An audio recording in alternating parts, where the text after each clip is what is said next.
Today, the markets are reacting to President Trump's recent executive actions. We'll give you a look here at the Dow right now. As you can see, down triple digits. In fact, Mr. Trump's controversial travel ban looks to be fueling a measure of chaos and confusion worldwide, and investors are not liking, say it with me, the uncertainty. This comes after the Dow saw weeks of growth and, in fact, crossed the, however, mythical 20,000 mark last week. Just this morning, President Trump, meanwhile, signed a new executive order aimed at cutting regulations on small businesses. He also said he would be announcing his nominee to the Supreme Court tomorrow night.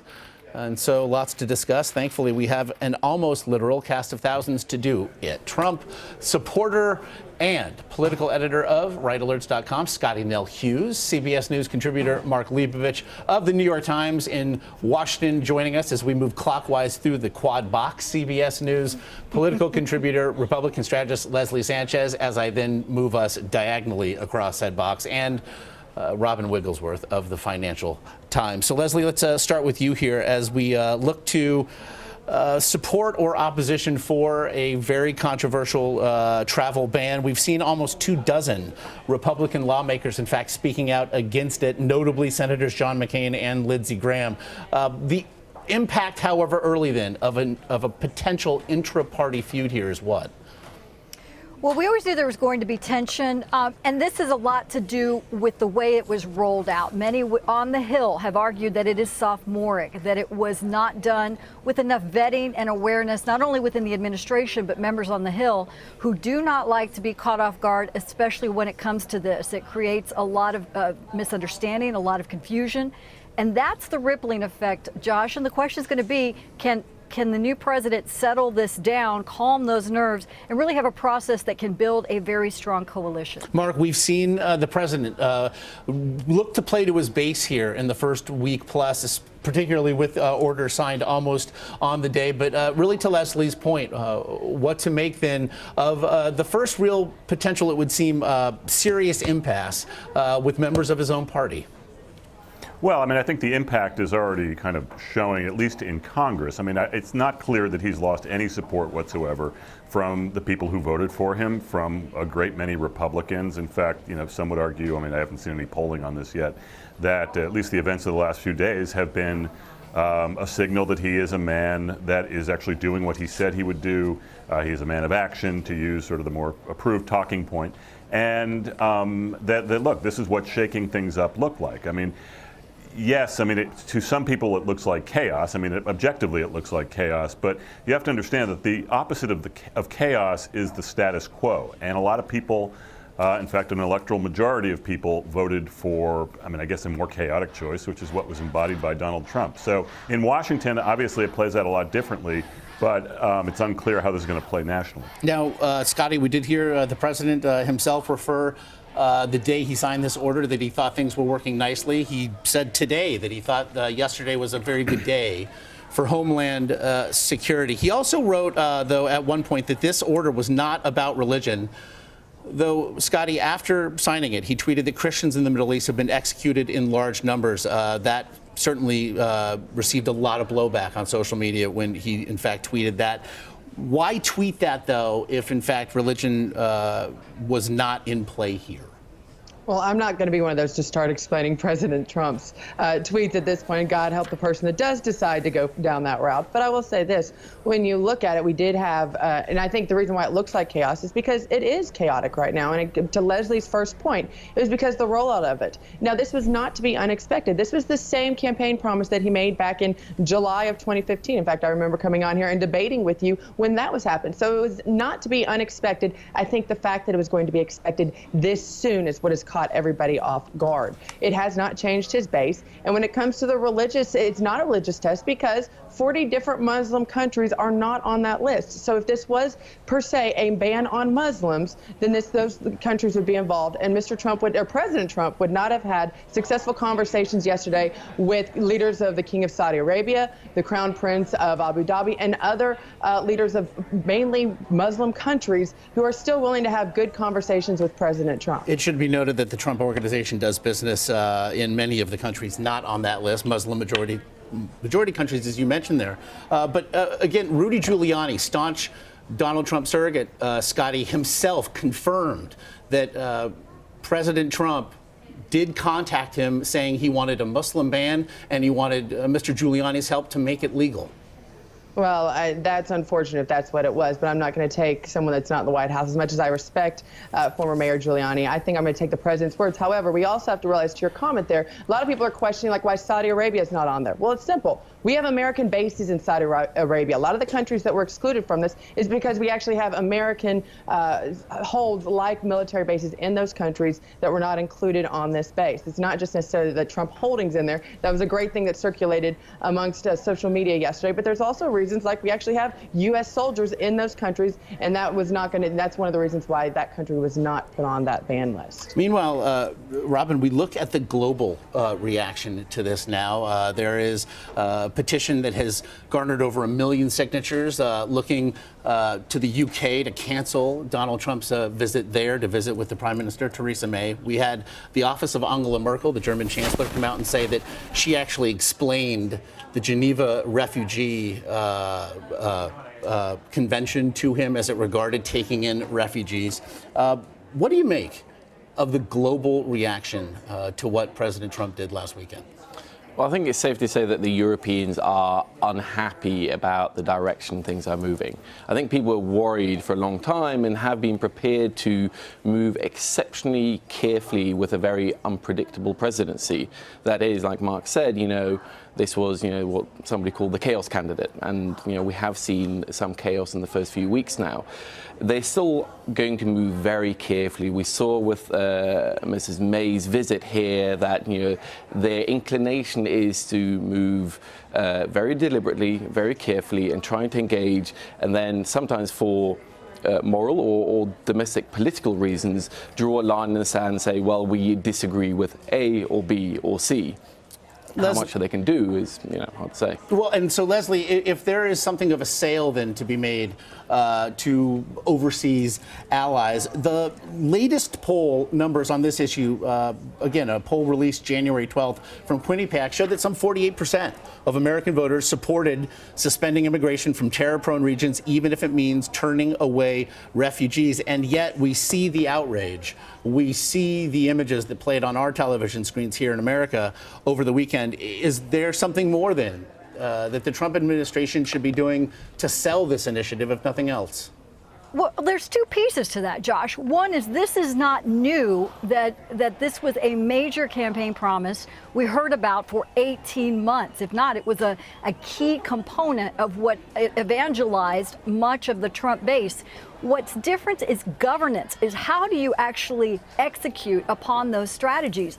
You have to basically have your cabinet in place, really legally look at the aspects of it. It's a social, economic, and a geopolitical cake that you have to bake together and put it together in a formula that works and then roll it out internationally. That did not happen. And these are the consequences of that. It makes it extremely difficult, as we talked about in the beginning, to build alliances and to build a base of really state support. And that is going to be critical as he moves forward with this particular agenda. Mark, what does it say then about where the power base in Washington lies right now? Again, there have been numerous reports suggesting that none of the departments were necessarily consulted prior to this executive order being written into action. Well, I think events are certainly being driven by the White House. Now, it's unclear who's actually driving this in the White House, although every indication is that the president himself. Steve Bannon obviously seems to have a very strong voice in this. Stephen Miller, his senior policy aide, seems to. But aside from White House Kremlinology here, which is obviously is always a factor in play, it's more than just a campaign promise versus governance. It's more like sort of the theoretical world that you live in when you say, when a pollster says, are you for or against a Muslim ban? Or are you for or against a ban on refugees coming into the country from countries that have had terror sponsors going on there, versus what the reality of this looks like to the American people. And the reality of this looks like a lot of chaos at airports, a lot of protesters, a lot of, I don't know if people would see them as victims, but certainly a lot of people who are being turned away from the country and denied lawyers. And so this is actually a much more complicated and much more human thing to talk about than the more theoretical question that you would have during the campaign. Robin, we began the segment looking at the markets. What do you make of a market that at this point is off some 200 points? Well, it's clear that people have been really excited about the business potential of the Trump presidency and been willing to swallow quite a lot of misgivings along the way, which is what pushed markets up to the Dow 20,000 mark. But there's always been this sort of backdrop of worry about trade wars, protectionism, clampdowns on immigration, which would affect a lot of big U.S. companies. So it's been interesting after this latest executive order that we've seen the technology industry especially come out and say, we disagree with this. This affects us as companies, but it's also something we actually disagree with on a moral level. And that's been a break because so far most people have wanted to basically sort of try to get along with Trump. And we saw Lloyd Blankfein also came out today and say, we disagree with this. Most other business executives, I suspect, are going to be very careful. And the markets are still focusing more on tax cuts, deregulation, infrastructure spending. But if we see more of this sort of protectionism, anti-immigration stuff, then markets might break out in a bit of a cold sweat. Well, then, as we've seen, Leslie, a global focus on this from virtually every angle, comes news today from Donald Trump that he will be naming his nominee to the Supreme Court tomorrow night at 8 p.m. Eastern. Again, this was an announcement that had previously been thought would be one made on Thursday. Having moved it up, then people are already wondering if it is meant simply to divert attention from this issue. What do you make of the timing? And Josh, it's very entrepreneurial to do that and to iterate very quickly. You can't take away that President Trump has such an entrepreneurial spirit that he is applying to running this new government the way he sees fit. And a lot of that is changing direction very quickly. It is not something that anybody is prepared for because they like to really sit and think about the consequences of each of these executive orders that have come in a series. And now we're going to shift and move to another extraordinarily important area. It's actually a positive for the president. It is an area that conservatives and Republicans want to talk about. And I think it will be a breath of fresh air when you're looking at moving forward quickly on something that Republicans can agree on Capitol Hill. Scottie, there is already a short list. There's one that's existed for some time as the names are being whittled. Then what is it that you believe Trump supporters want to see with that pick tomorrow night? Well, once again, and to Leslie's point on this, I think the reason why this is happening is because we are seeing the Republican congressmen and senators that might not be happy with the travel ban, kind of President Trump going, okay, let me get you back on the same team again. Let's do it first. So I think a lot of conservatives are going to want to see, once again, someone who follows in the footsteps of Justice Scalia. They're also going to want to see someone who governs also based on the law itself and doesn't make it based on social issues and has not made a public outcry either way, which way they turn. The top three picks right now that you're looking at right now, you look at Justice Neil Gorsuch out of Colorado, 10th Circuit. He's the youngest. He's going to have longevity. William Pryor, 11th Circuit, Alabama, might hurt him with Jeff Sessions still up.